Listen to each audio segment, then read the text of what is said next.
Buenos días, soy Jaime Moreno Agras de la Dirección General del Deporte Universitario. Sean bienvenidos a otra emisión más de las ciencias del deporte.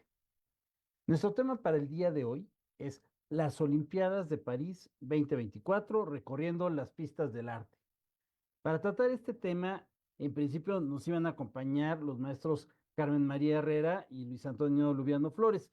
En esta ocasión nada más nos acompañará Carmen María Herrera. El maestro Luis Antonio tuvo una cuestión ahí personal, pero ella tiene ya todo preparado para estos efectos. ¿Cómo estás, Carmen? ¿Qué tal? Muy buen día. Pues un gusto estar nuevamente con ustedes y con un tema súper bonito que trabajamos con mucho cariño y que, pues bueno, espero les resulte interesante como lo fue para nosotros. Claro que sí. Y bueno, a pesar de que ya muchos de nuestros invitados han estado con nosotros en varias ocasiones y ya conocen a Carmen, tal vez por ahí hay alguien que no. Y entonces me voy a permitir exponer brevemente su semblanza.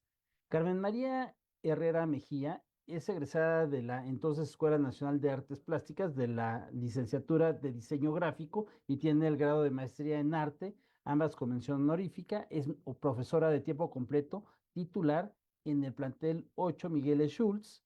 Es coautora de las guías de dibujo 2 y comunicación visual.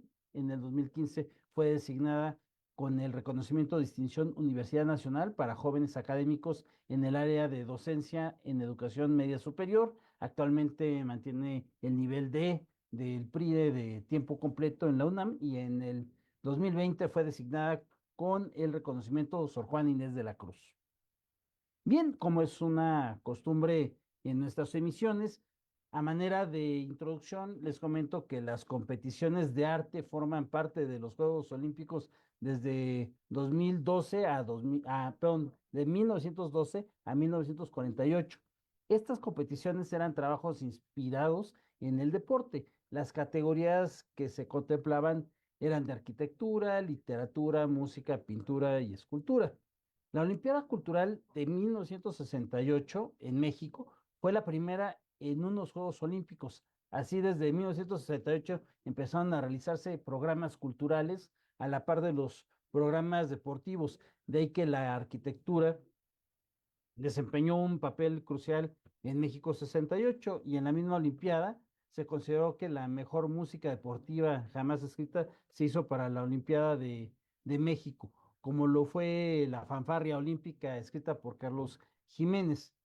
En este sentido, pues podemos ver que el arte ha estado vinculado con los Juegos Olímpicos desde sus primeros tiempos y para esto nos va a precisar de mejor manera esta Carmen.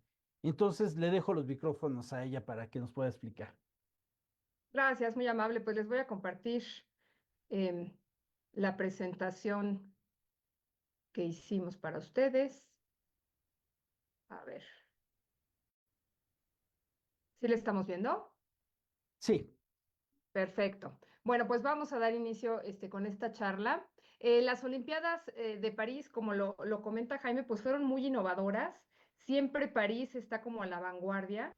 Y pues bueno, esto tiene como antecedente pues la participación de Pierre de Coubertin, ¿no? Que él desde un origen quería organizar un acontecimiento deportivo de carácter mundial, retomar este espíritu de la antigüedad griega, para hacer nuevamente estas Olimpiadas y él celebra un Congreso Olímpico en París en 1894 que tuvo representantes de varios países europeos como Bélgica, Gran Bretaña, Grecia, Irlanda, Italia, Rusia, España, etcétera. Y todos ellos, pues bueno, se unieron para dar este movimiento inicial a la creación de los Juegos Olímpicos modernos. Entonces, obviamente para Pierre de Coubertin, pues bueno, estos Juegos Olímpicos que iba a organizar eran muy importantes. En 1900 se celebran los Juegos Olímpicos en París como parte de la Exposición Universal que hubo en 1900. Recordemos que en 1889 ellos estaban celebrando el centenario también de la Revolución Francesa. Entonces, bueno,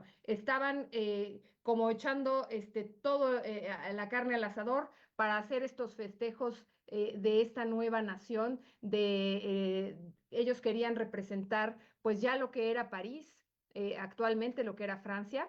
Y pues estos Juegos Olímpicos de París 1900 van a ser un gran referente para París 2024. Son los que establecieron muchas de las pautas que retomaron y que vamos a ver posteriormente. Les quiero platicar un poco de la Exposición Universal de 1900. ¿Por qué? Porque fue un acontecimiento del siglo, me atrevería yo a decir. ¿Por qué? Perdón, porque en esta exposición surgieron cosas muy novedosas que no se habían logrado ver. Francia muestra al mundo muchas cuestiones en desarrollo de tecnología y que van a influir no solamente a las Olimpiadas, sino al desarrollo posterior de los movimientos artísticos y también arquitectónicos, funcionales del mundo. Esta exposición se inauguró el 15 de abril de 1900 y consagra París durante pues, varios meses como el centro del mundo. Fue el escaparate del mundo y de todas las naciones. Las naciones llevaban también trabajos a la exposición de París para exponerse. Entonces, su organización se decide en 1896 y condujo a la realización de obras que van a marcar el tejido urbano parisino. Lo que nosotros conocemos ahora como París, que tiene cuestiones muy icónicas, muchas de ellas tienen que ver con esta exposición universal. De hecho, se hicieron para la exposición universal y después se quedaron porque ya nadie quiso que se fueran. Incluso nosotros tenemos aquí un edificio que es el edificio del Museo del Chopo, que se hizo precisamente para esta exposición universal de 1900 y era tan hermoso que pues bueno, no se quiso deshacer y mejor se trajo a México y se quedó aquí para deleite de todos los mexicanos. Estas exposiciones universales se hacían siempre con un objetivo, que era mostrar al público las grandes innovaciones agrícolas, industriales, tecnológicas, comerciales de los países. En 1900 consolida la República, de la República Francesa, obviamente, que ya no debería probar su legitimidad, ¿no? Ya no tenía que decir, bueno, ya soy una república independiente, liberada, Francia, sino que ya simplemente era hacer el balance de este siglo a partir de la revolución. Y de hecho, hace un balance de la nación, o sea, en este momento Francia nos está representando y nos está diciendo, esto es lo que nosotros hemos logrado en un siglo como país independiente, como una república independiente, y va a reflejar su voluntad de mostrarse como una capital del mundo. Y a partir de ahí, pues Francia despega. Esta exposición universal fue la mayor jamás organizada de todas las exposiciones universales que se realizaron. Esta fue la más grande, se extendió por más de 200 hectáreas en el corazón de París y un poco este espíritu de hacer de París este escaparate mundial lo va a retomar París 2024, nuevamente volviendo a París, pues la capital del mundo. Aquí tenemos una imagen de cómo ellos representaron a nivel gráfico en este pequeño fanzine periodístico, cómo ellos representaban la imagen de París. Aquí vemos las grandes, el Gran Palais, el Petit Palais, está la Torre Eiffel, está el edificio que alberga el Museo del Louvre y pues la urbanización que en ese momento en 1900 se tenía de París. Y vamos a ver cómo esta representación también de dejar gráficamente esta imagen congelada de cómo se veía París en ese momento, también se va a retomar posteriormente, lo vamos a ver en las Olimpiadas de París 2024.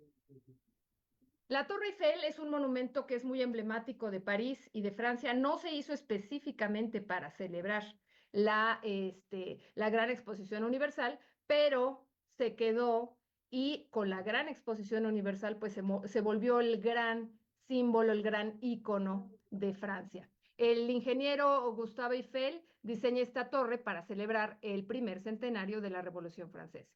Y las obras comienzan en enero del 887, finalizan el 31 de marzo de 1889 y obviamente pues la gente se enamora de esta construcción, a pesar de que tuvo pues muchas circunstancias que al principio los parisinos decían, ¿qué es este bodoque? ¿Qué está sucediendo? Era un movimiento de transformación, el ver sobre todo una estructura construida completamente en metal, pero eso hablaba también de lo que era el desarrollo funcional y tecnológico de París. Estamos hablando que en esta época, pues era la época de la industria, era la época de las fábricas, el metal se empezó a utilizar como alma y corazón de los edificios de las grandes ciudades. Incluso nosotros aquí en la Ciudad de México tenemos edificios construidos con esta idea de que fueran edificios indestructibles, como el Palacio de Bellas Artes, Palacio de Hierro, Liverpool, que fueron edificios de esta arquitectura funcional que se hicieron precisamente con esta alma de metal para que tuvieran esta fortaleza que ellos consideraban que le daba este elemento. La Torre Eiffel, a partir de que se construye, se vuelve una cuestión icónica.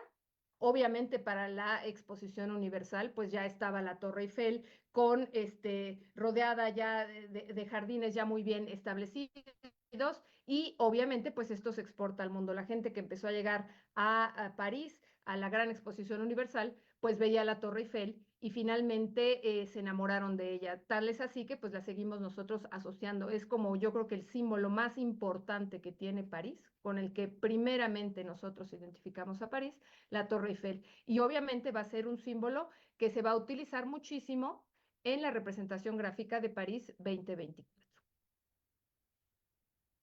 ¿Qué les puedo comentar acerca del pueblo, de la gente? Imagínense esta gran exposición universal, el centenario de tu revolución, el sentir que tu país es la cabeza del mundo en cuanto a ciencia, tecnología, agricultura, ver esas 200 hectáreas de esta gran exposición y durante este movimiento se celebran las Olimpiadas de París en 1900. Duraron más o menos unos 5 meses y bueno, ¿cuál era la idea? Pues ahora sí que mostrar todo lo que tenía París, todo lo que era Francia al mundo. Entonces, durante estos meses, pues hubo gran cantidad de eventos, hubo gran cantidad de exposiciones, de cuestiones culturales, artísticas y deportivas, que vamos a ver como antecedentes también, porque esta Olimpiada también tuvo muchas cuestiones interesantes y que aportaron mucho a lo que viene siendo las futuras imágenes de las dos Olimpiadas que vinieron posteriormente.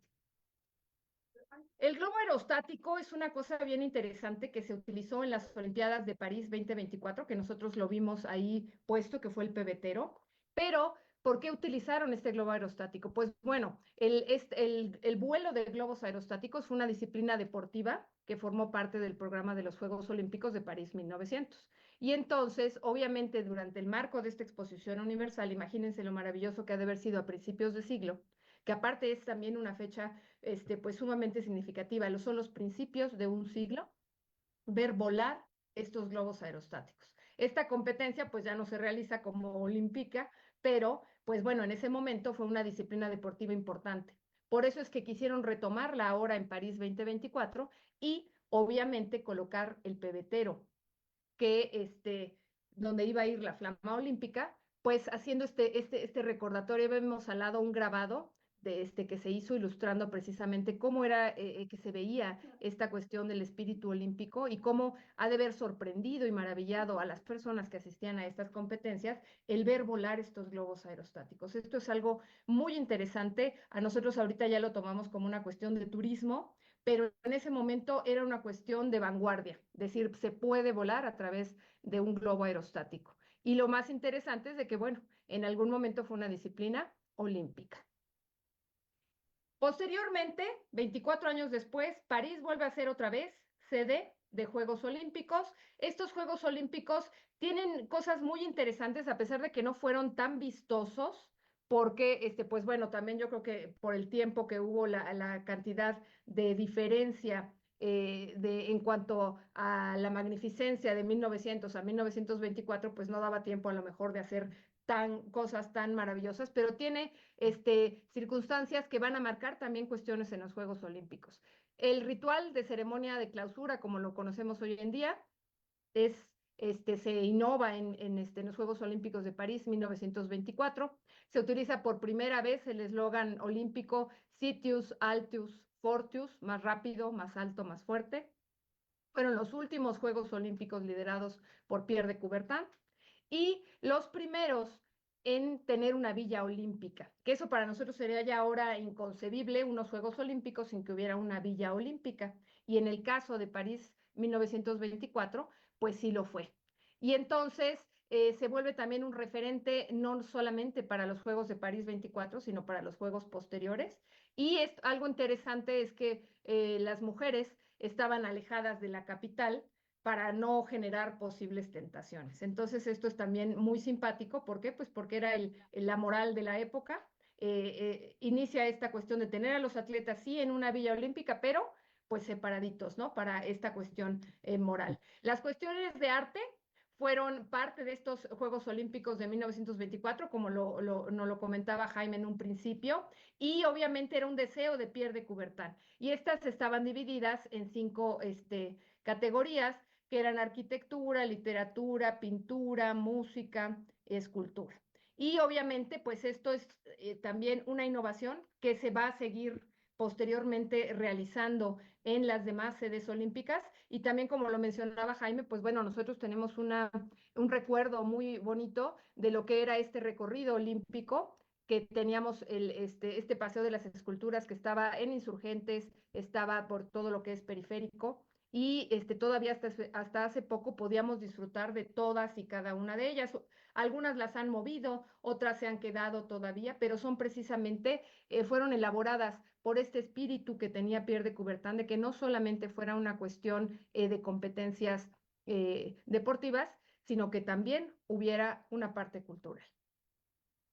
Aquí vemos esta parafernalia de izar las 3 banderas, la del Comité Olímpico Internacional, la de la nación anfitriona y la del próximo país anfitrión, que en ese caso para París 24 lo iba a suceder Berlín.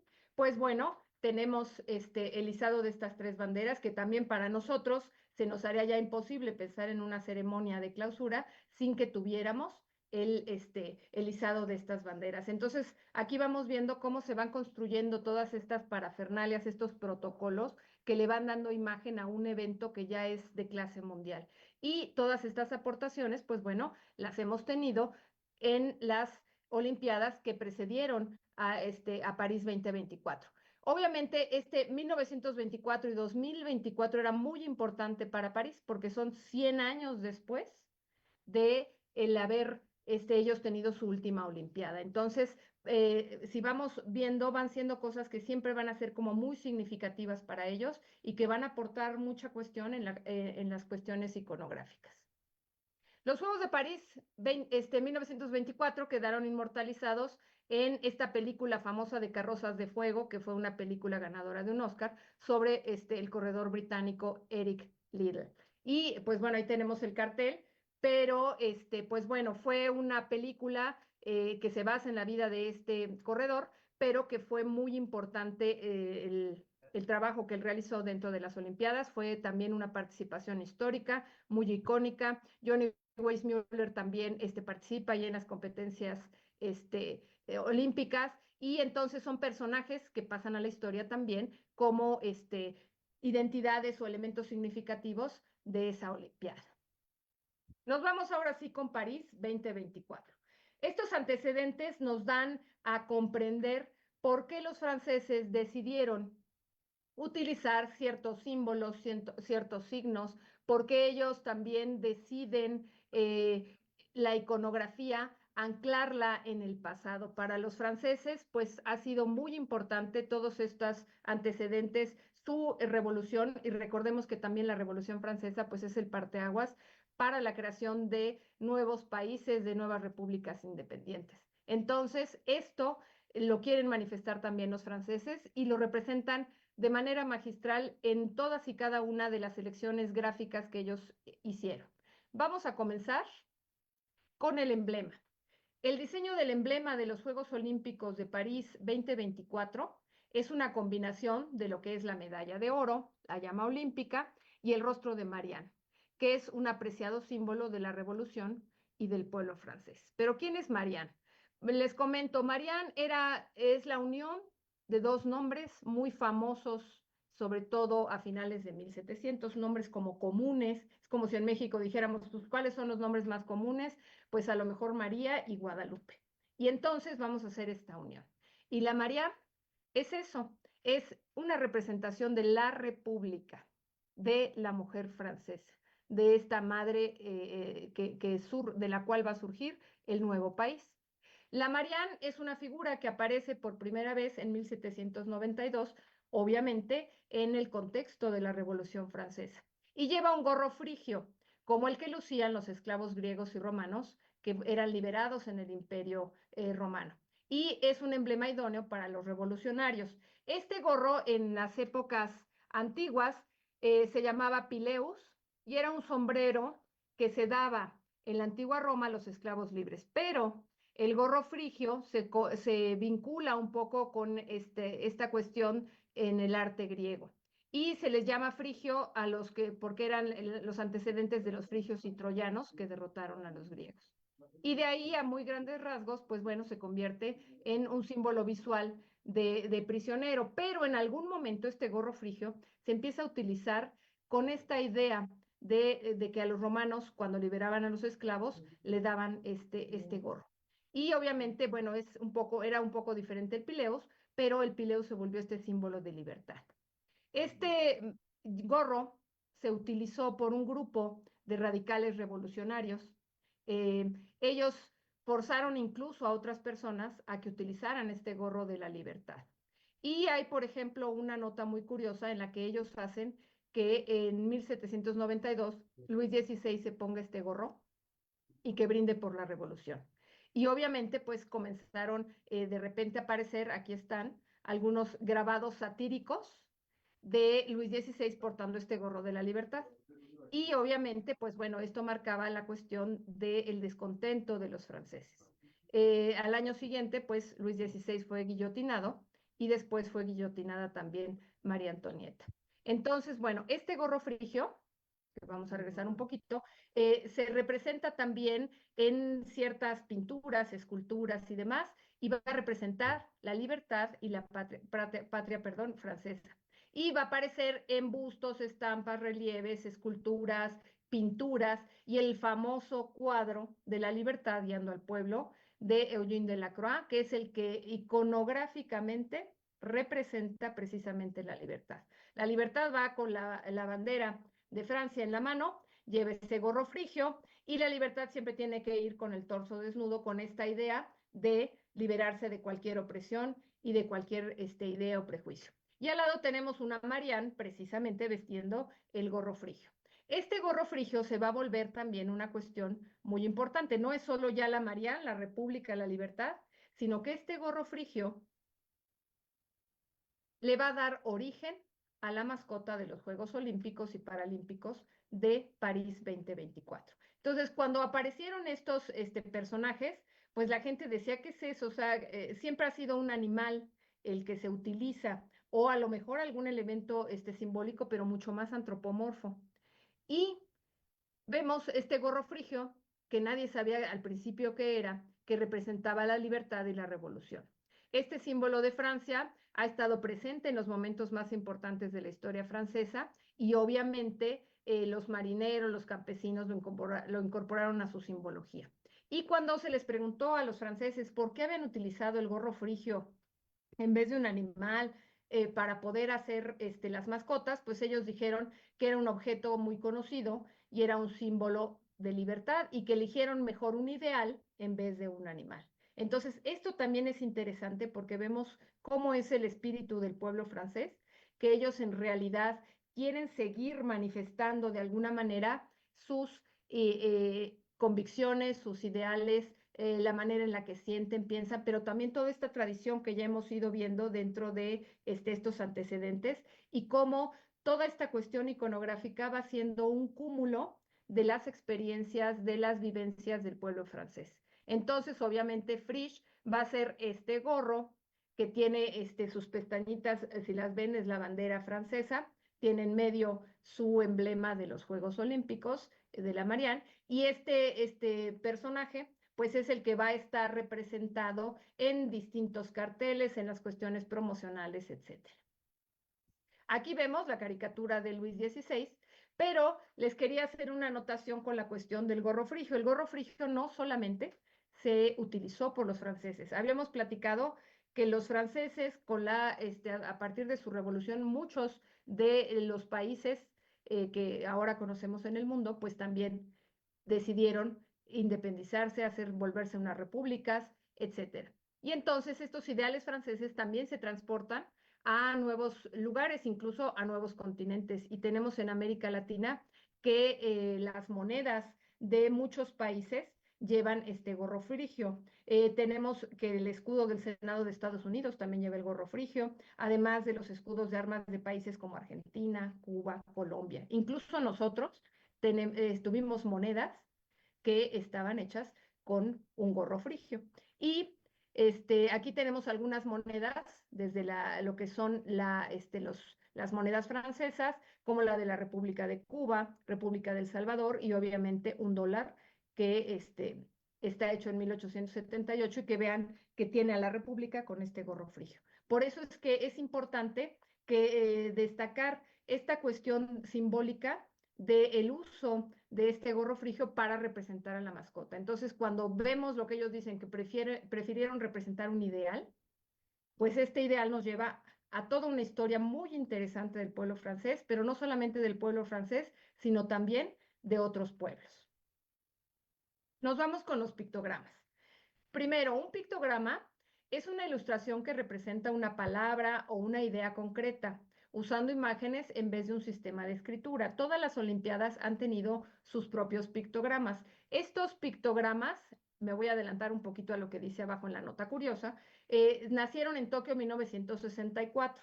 ¿Por qué? Pues porque había la necesidad de comunicarse visualmente con los deportistas y espectadores internacionales, ya que nadie en ese entonces entendía el idioma japonés. Japón se abre al mundo, sí, hay tantas Olimpiadas, pero ellos no estaban preparados con una escritura que fuera occidental. Y entonces se hicieron ayudar de los pictogramas. Y a partir de Tokio 1964, pues surgen los pictogramas y han ayudado a la comunicación y a la identificación entre las distintas naciones, sobre todo en un evento internacional.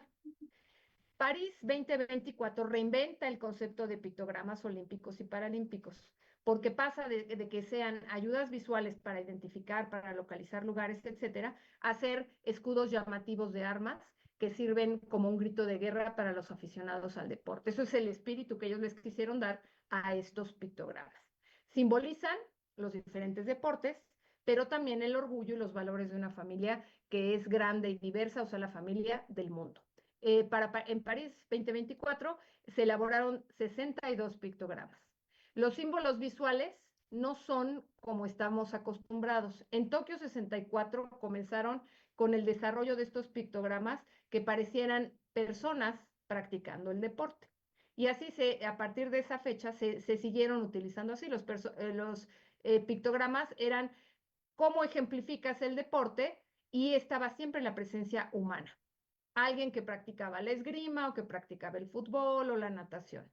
En el caso de París 2024, pues es una construcción gráfica mucho más interesante que ya no tiene la presencia humana. Y esto es curioso porque, pues bueno, se está rompiendo también una tradición. Los elementos gráficos que se utilizaron estaban hechos en un eje de simetría en forma de X, o sea, siempre, si ustedes ven, está esta X como la estructura de estos pictogramas, representan el terreno de juego o unen uno o varios elementos que definen el deporte en cuestión. Pero aquí nada más tenemos unos ejemplos de estos pictogramas, pero no hay presencia del cuerpo humano. No sé si recuerden que las Olimpiadas de Tokio 2020, incluso ellos hicieron unas animaciones muy bonitas en donde se sentaban y corrían, eran los bailarines o quienes lo estaban haciendo estaban todos de blanco y sacaban los elementos significativos del deporte. En el caso de París, pues no se utilizó nada de eso, simplemente es irnos a la representación pura del deporte en cuestión. Y esto pues también creo yo que va a ser un parteaguas entre cómo representábamos los pictogramas antiguamente y cómo se están representando ya a partir de París 2024. Entonces, si vamos observando también todo esto, vayan viendo cómo París, Francia, siempre va a necesitar el marcar una diferencia, el ver que ellos van a aportar siempre algo a los Juegos Olímpicos y ya lo iremos viendo, supongo yo, en cuanto se vayan desarrollando las demás Olimpiadas, como muchas de las innovaciones que va a presentar Francia 2024, París 2024, las vamos a ver ya como una costumbre que va a suceder las siguientes Olimpiadas. Nos vamos con la cuestión tipográfica. París 2024 maneja una tipografía perteneciente a la familia de líneas moduladas, así es como se reconocen estos tipos de tipografía. Se conocen como letras de doble gracia o lineales humanísticas y connotan un modernismo elegante. Es una tipografía con estética Art Deco que se inspira en la señalética del Metro de París. Algo que importante también de esta feria universal de 1900 es que no solamente se hicieron eventos culturales, artísticos, deportivos, como Francia estaba echando toda la carne al asador y estaba innovando en todo, para París 1900 se inaugura la primera línea del metro. Imagínense lo extraordinario que era eso en 1900. Entonces, obviamente, el metro de París también se va a volver un gran referente estético e iconográfico, no solamente en Europa, sino en el mundo. Y ahorita lo vamos a ver que incluso nos llega un regalito por ahí del metro de París hacia México. En 1900 estaba terminando todo lo que era la estética de Art Deco, perdón, de Art Nouveau, y estaba empezando la estética del Art Deco. Entonces, el Metro de París es un conjunto de el Art Nouveau y el Art Deco. Y ahí vamos a ver del lado, para mí, que es el derecho, vamos a ver las letras del metro, cómo estaban diseñadas o cómo fueron diseñadas precisamente en 1900. Y vemos cómo influyen del lado izquierdo a las letras de París 2024. Son letras que son obviamente del siglo XXI, pero tienen esa referencia. El Art Deco es muy geométrico, es muy estructurado y con líneas muy simples. Entonces, París 2024 diseña una tipografía con esas líneas muy geometrizadas, muy simples, de fácil lectura. Por eso se le llaman familia de letras lineales o moduladas. Y obviamente nos recuerdan, si ustedes las ven, podrían decir, pues bueno, estas letras son como vintage, no son letras que hayamos visto o tipografías que hayamos visto en otras circunstancias, fueron diseñadas especialmente para el evento de París 2024 y van a tener esta inspiración. Y vean, aquí tenemos del lado izquierdo está las icónicas entradas del metro en París, el metropolitano, porque se le llamaba el metropolitano, inspiradas con todas estas líneas Art Nouveau, todo lo que es la herrería. Habíamos platicado que el hierro era el elemento con el cual se empezó a desarrollar la arquitectura en esa feria, Exposición Universal de 1900, y era el elemento fuerte, innovador, tecnológico que ellos utilizaron para sus grandes construcciones y todavía siguen. Y vamos a ver del lado derecho cómo tenemos nosotros también una entrada al metro, está al lado de la estación de Bellas Artes, de donde está el Palacio de Bellas Artes. Tenemos una entrada que es una réplica de las entradas del metro de París. Y también con una tipografía que es totalmente Art Nouveau. Entonces, si nosotros observamos, son varias cuestiones que van marcando la estética desde 1900 hasta 2024 y que hacen de las Olimpiadas de París 2024 una historia de París. Las Olimpiadas de París 2024 no solamente es cómo se ve París en este siglo, en el siglo XXI, sino cómo se ha visto. Y si antes nos enseñó cuál era el siglo que había pasado y cómo a partir de su revolución, cómo ellos habían crecido, pues ahora nos están mostrando cómo desde su revolución hasta acá ellos han logrado desarrollar una gran cantidad de situaciones, tanto estéticas, culturales, tecnológicas, etcétera. Entonces es como un viaje por la historia de Francia. Es una cuestión bien interesante cómo ellos lograron hacer esta unión en muchas cuestiones simbólicas. Nos vamos finalmente con lo que son los pósters de París 2024. Como les había comentado, ¿se acuerdan que habíamos visto este fanzine que hicieron, que se distribuye en los periódicos, de los mapas de París? Ellos cómo lo hacían, y estos se hacían ilustrados en grabado. Los pósters de París 2024 representan una ciudad de fantasía, que son también un gigantesco estadio. Recordemos que la idea de París 2024 era volver precisamente la capital parisina en un gran estadio, no encerrarse en estadios, en lugares, sino que París fuera el escenario precisamente de estas competencias. Y obviamente en este interior de este gran estadio, pues están los grandes monumentos de la capital, los símbolos por antonomasia de Francia y obviamente las varias sedes de competición y varios deportes, personajes y personajes clave, ¿no? Y aquí vamos a ver cómo en estos pósters de París se crean utilizando un diseño como de díptico, pero si nosotros los unimos, fueron varios pósters los que se hicieron, si se unen, generan todo un gran mapa de lo que fue este gigante estadio de París.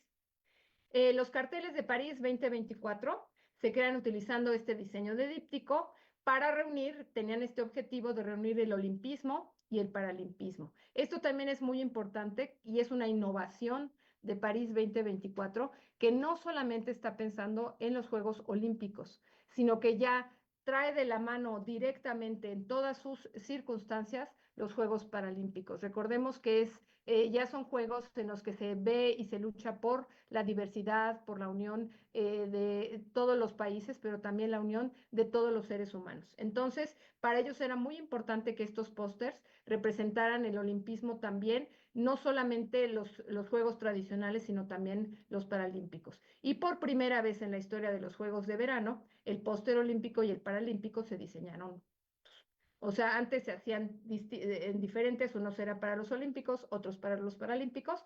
En esta parte, otra vez París vuelve a innovar y nos vuelve a decir, vamos a hacer un solo póster para que una a estas dos competiciones. Y esto, pues bueno, como les comentaba, seguramente se va a seguir ya repitiendo, se va a volver una costumbre en los posteriores Juegos Olímpicos.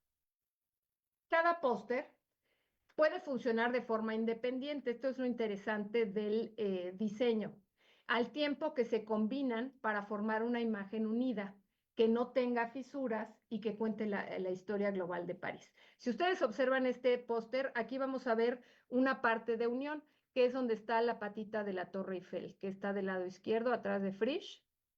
Y si nos vamos a la imagen anterior, pues bueno, es esta patita, ya la vieron. Entonces, este es como un pedacito del póster. Y lo interesante es que a los competidores que ganaban alguna de las competencias en alguna de sus categorías, pues les regalaban, no sé si observaron que de repente llegaban, en lugar de darles flores, les daban un tubo, que todo el mundo decía, y ese tubo como, ¿por qué si siempre se les dan unas flores?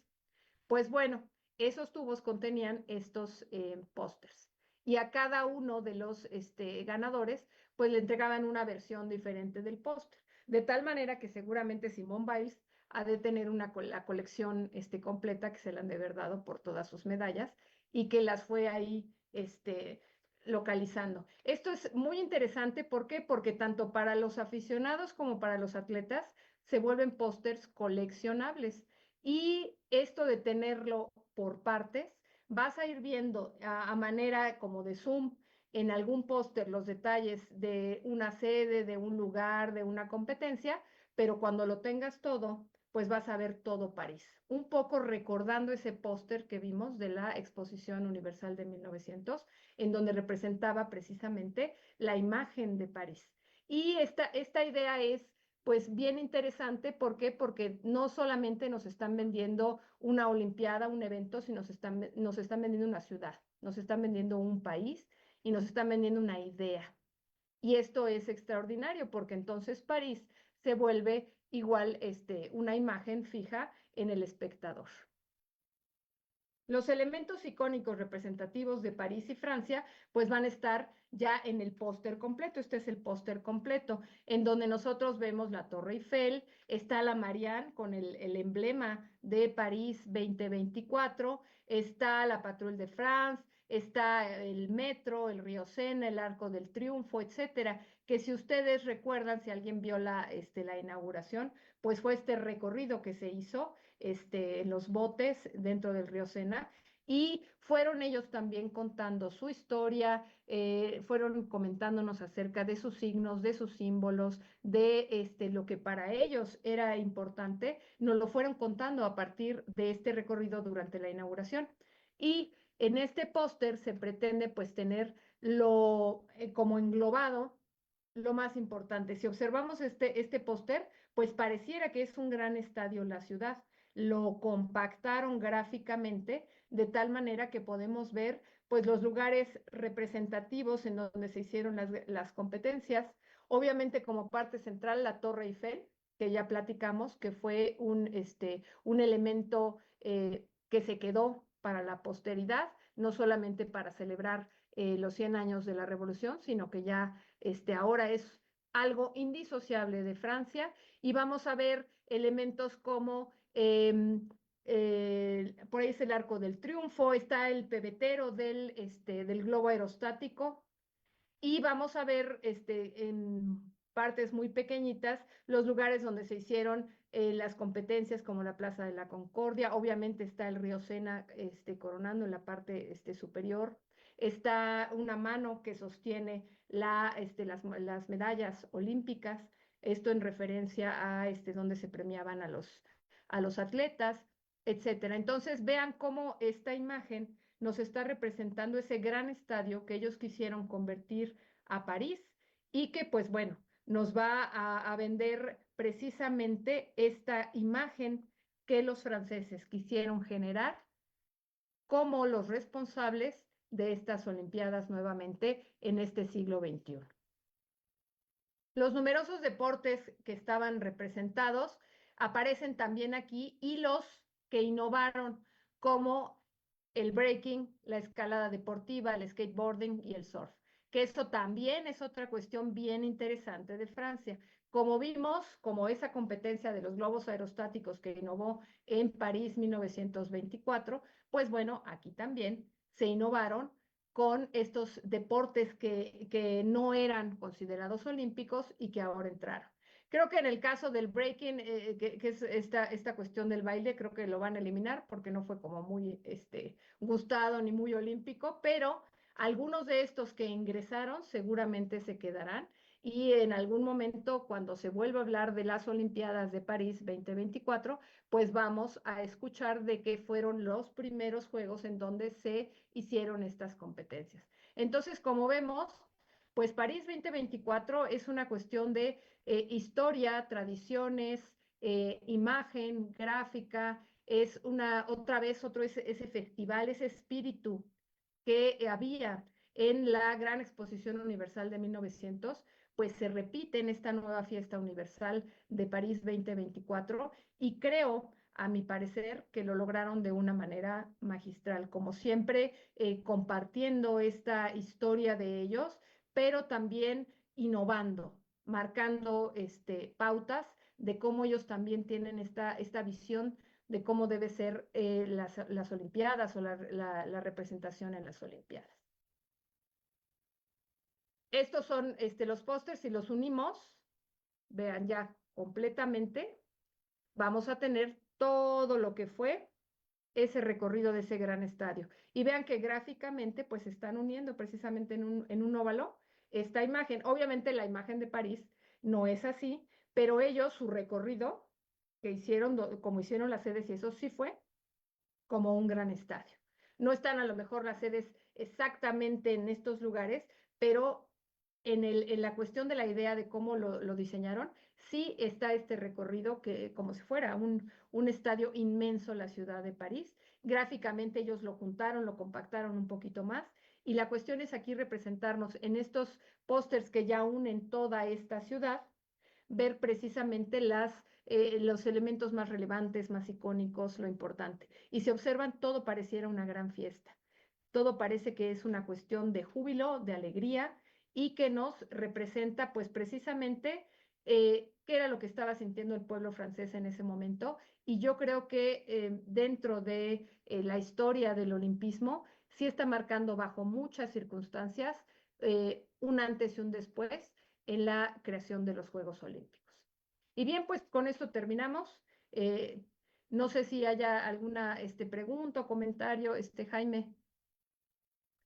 Claro, déjame checar, pero de vía de mientras, yo tengo algunas aquí respecto de lo que nos estabas explicando, de cómo símbolos dentro de la historia y de la tradición de Francia, como la Torre Eiffel, el gorro frigio, fueron trasladados a la actualidad para poder escenificar toda la cuestión de la historia en los Juegos Olímpicos y cómo utilizaron el gorro frigio para también hacerlo bueno, no sé si hacer los pictogramas, porque utilizaban el gorro también para efectos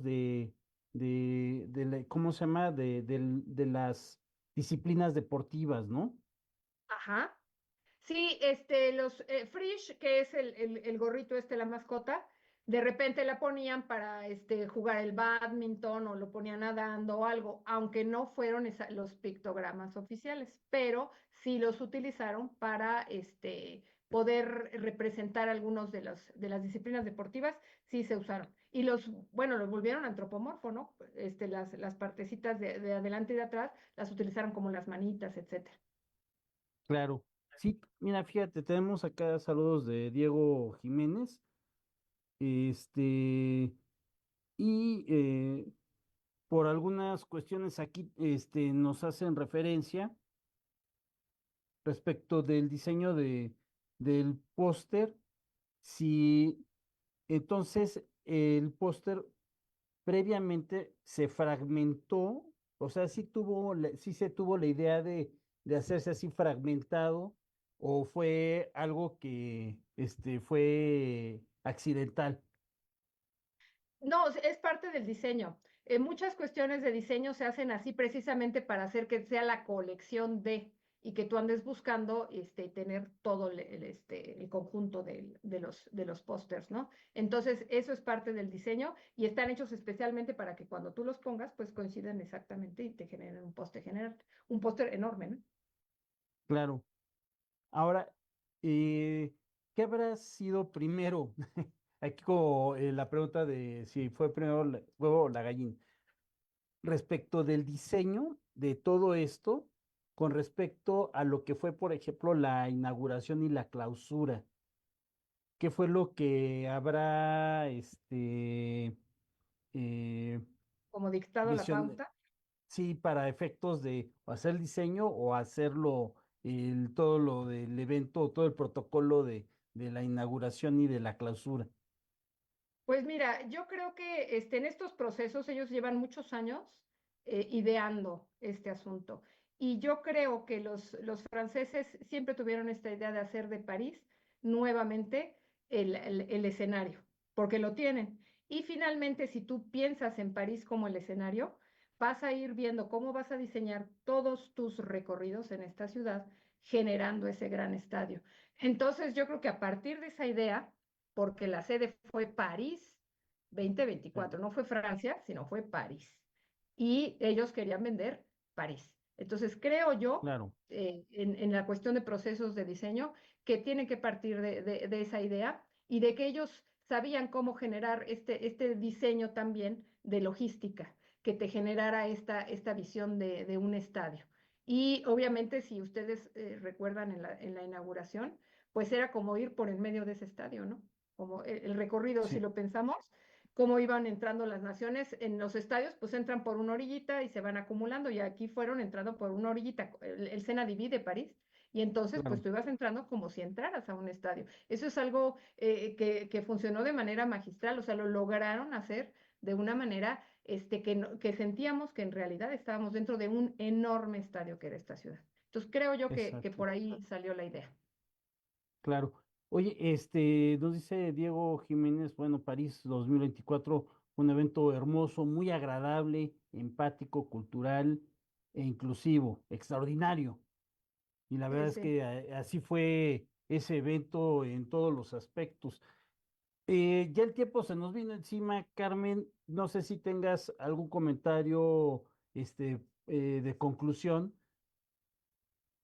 Bueno, pues nada más, yo creo que tenemos que estar como muy al pendiente de los siguientes Juegos Olímpicos para que identifiquemos precisamente estas innovaciones, estas cuestiones que marca París y que las veamos, esto empezó en París y lo vamos a seguir viendo repetido. Creo que esto es bien interesante porque siempre la historia nos va a ir dejando cosas que van a quedar para la eternidad. Y creo que París 2024 es algo que vamos a estar viendo de manera consecutiva a lo largo de las siguientes Olimpiadas. Es muy probable. Pues Carmen, muchas gracias por acompañarnos y compartirnos tu investigación y toda la exposición que hiciste. Sí, pues bueno, una pena que no haya estado con nosotros Luis Antonio, estuvo él en la parte de investigación trabajando conmigo, le mandamos un gran abrazo y esperamos tener su presencia para la siguiente, que pues tengamos el placer de estar nuevamente con ustedes. Claro que sí, le mandamos un saludo y pues nos despedimos de esta transmisión. Nos vemos la próxima semana en las ciencias del deporte. Muchas gracias, Carmen, a todos. Hasta luego. Hasta luego.